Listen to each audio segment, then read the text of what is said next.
Listen, I gave birth to a nearly 9-pound human with no epidural, no pain meds whatsoever, and I did it all in less than 12 hours. Get at me though. No, but in today's video, I'm going to be sharing with you guys how I was able to give birth with no epidural. And I promise you, it is not impossible, but it was not easy. I really want to explain to you guys how I even ended up in the hospital. I was supposed to have a home birth. Y'all, I had the pool blown up and all that, but I was like still pregnant past my estimated due date. I actually ended up giving birth after 42 weeks and 1 day. It was pretty crazy.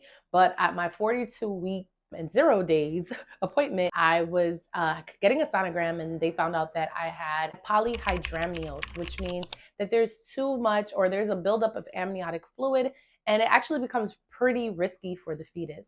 So it was recommended that I get induced asexually and have the baby, that day, or what ended up being the following day. So I ended up just calling my midwives and saying, like, y'all, like, is this for real? Like, do I really have to go to the hospital?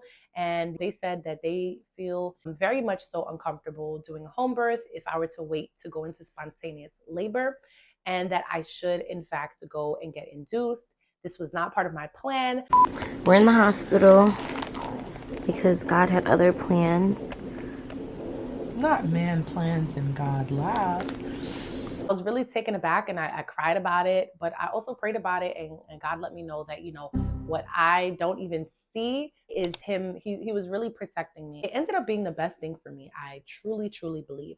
So I went over to a hospital in the Bronx. And this was the hospital that my midwives recommended because there were practicing midwives there. Even though they were OBs, they also had a background in midwifery. So I'm not going to go through the whole what happened first, second, and last, but I am going to say a few things that I truly believe allowed me to be able to go through with the labor and delivery without having to get an epidural. First and foremost, I had a birth plan. I had written out exactly how I wanted my birth to go.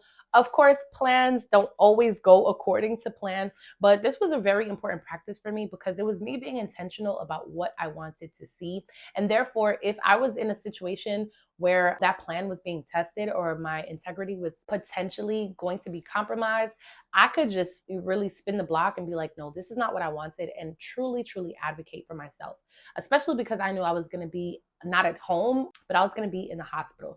And so that was the first and foremost thing, was I had a birth plan. And I had that before I knew I was going to be in the hospital, but it really, really worked out for my best because I did end up in a setting that I didn't think I was going to be in. The second thing I think that really helped me out was that I created a more calming environment. The hospital is not calm. There are fluorescent lights everywhere. There are women in the next room screaming at the top of their lungs. There are monitors and beep. And, I had to be plugged up the whole time because I was such a high risk patient in the first place. So there was just a lot of things that I already knew were going to be uncomfortable for me. So I did my best to create a comforting environment. I also had my diffuser that had lavender and lemongrass oil in it. I had my birth team with me, which was my daughter's dad, as well as my friend who was my practicing doula. And that really was helpful, having a good, strong, solid support team. Then another thing that I did was I allowed myself to labor freely. I did not stay in the bed. When I was in the bed and I was having these contractions, it was not cute. But when I got out of the bed and I, was either hunched over the hospital bed, or I was kneeling, or I was walking around, this really, really helped me.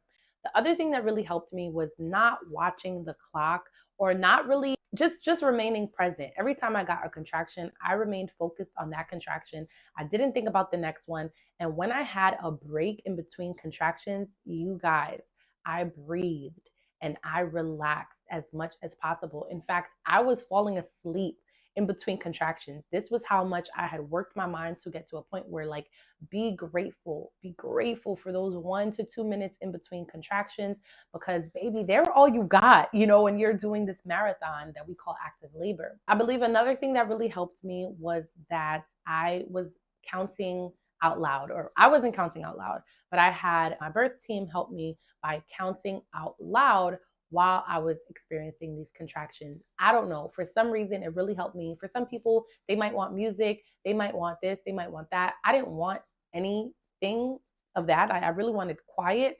But when those contractions came, I think counting 1, 2, 3, and I had my friend count out loud while I just kind of like listened to her voice. And I think it just really helped me to focus, because once she got to the number like 6 or 7, I knew that the contraction was making its way down. And that was really like good for me. It was always like some hope every couple of minutes that I was going to get some relief. Like I said, right, not watching the time, I did at my phone. I remember it was going off because I had texted a couple of people like, hey, I'm at the hospital. And it was going off and they kept saying like, oh, your phone, your phone. I literally buried my phone in like the deepest, darkest corner. And I was like, I am not talking to anybody. I'm not focused on anything else but what is ahead of me, this task that I have. And that really helped me. There was a clock in the hospital room and I would glance over at it maybe the whole time, like 2 or 3 times. But for the most part, I really was not watching the clock. Another element to this was I was not getting my cervix checked every 2 to 3 minutes, right? Because I really do believe staying present and not being so focused on those 5 senses. What do I know? What can I see? That is not really helpful. So to know that I'm only 2 centimeters dilated, or to know that I'm 4 centimeters dilated, but it's been 5 hours, that is really not going to help you progress. And then it's going to make the contractions seem more unbearable.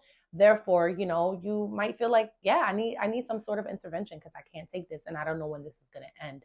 I just made it my business. Like, I don't know when this is going to end, but it doesn't matter, because the time it's going to end is going to be the time it's going to end. And honestly, I could probably propel that and make that happen faster by not thinking about it. Just really releasing as much stress as possible and allowing labor to take place, because the uterus is a muscle. So the more stressed, the more tense we are, it's going to be harder for that process to happen.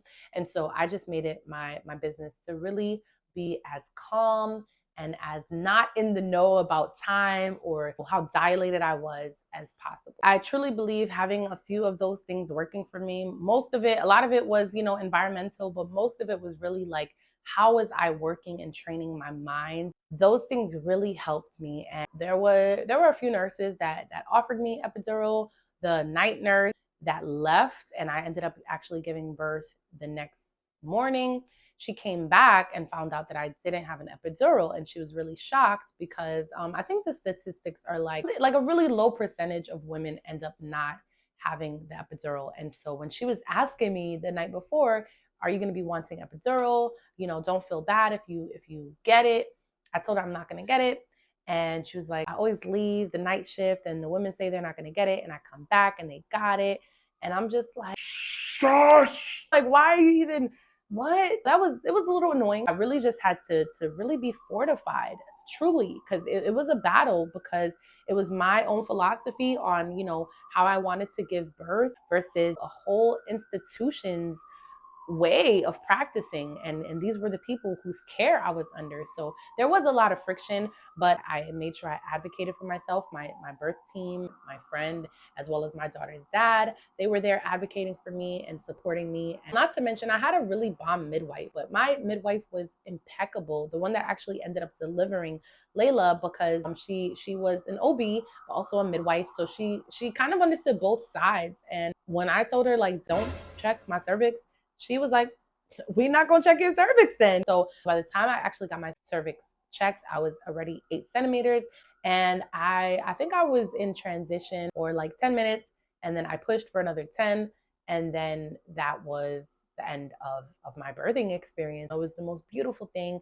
Was it intense? Absolutely. But, I got through it and I got to really feel everything. And that really leads me into the point that I really want to emphasize is that there are actually benefits to going through a birth without epidural. Again, if having no epidural is not your ministry, girl, I understand. It's not light. What I did was something very strong and powerful, and I'm proud of it. But in no sense of the word am I trying to be Flexiana right now. I'm not going to use this and, try to weaponize moms and women that choose to go the epidural route, because I understand contractions. I want to square up with them to this day. Contractions are not light. And if you're pregnant, I'm not saying this to scare you. I'm saying this to really prepare you. Like, you know, we're doing something that is so powerful. We're bringing life into this world. So it's not going to be easy. There is going to be an element to it that it's challenging, but we can overcome it, right? And, you know, spend the next couple of weeks or however long you have really getting your mind prepared for the fact that it is challenging, but we are so powerful and we can do it.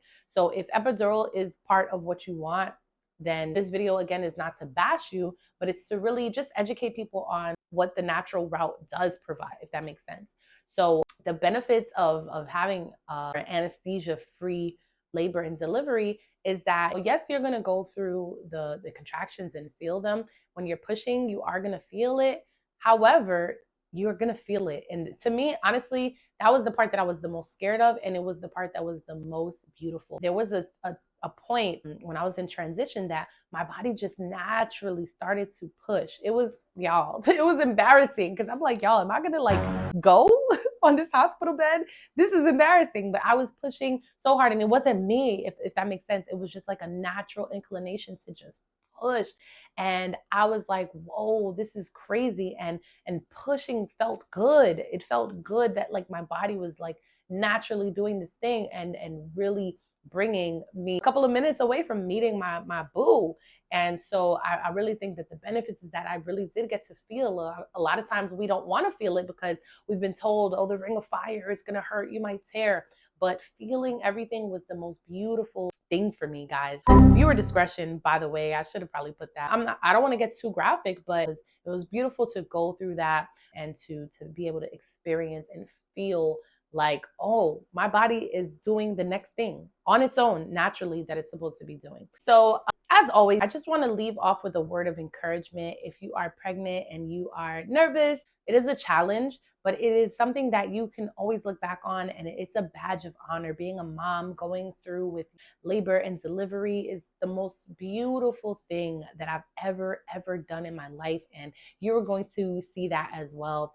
If you are just curious, hopefully you got some education. Hopefully you guys understand. I'm just going to double down on this point and let y'all know that, like, I am not coming at anybody that uses epidural. In fact, most women use it, but I really just wanted to educate on what epidural is. And if your philosophy and what you want to do, part of your birthing plan is to have a natural, non-intervened in birthing experience, then hopefully this video provided you with some insight.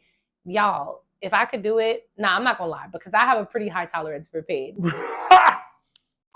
All right, no. But for real though, honestly, if I could do it, anybody can do it, because there was a time where my mindset was not as strong as what it is now. And I really just took some time to build up my mind and to really practice my breathing, practice being present. And that really helped me to kind of pass that threshold of what most women believe they can handle. I am so excited for all of the moms to be, all of the ones that are already moms.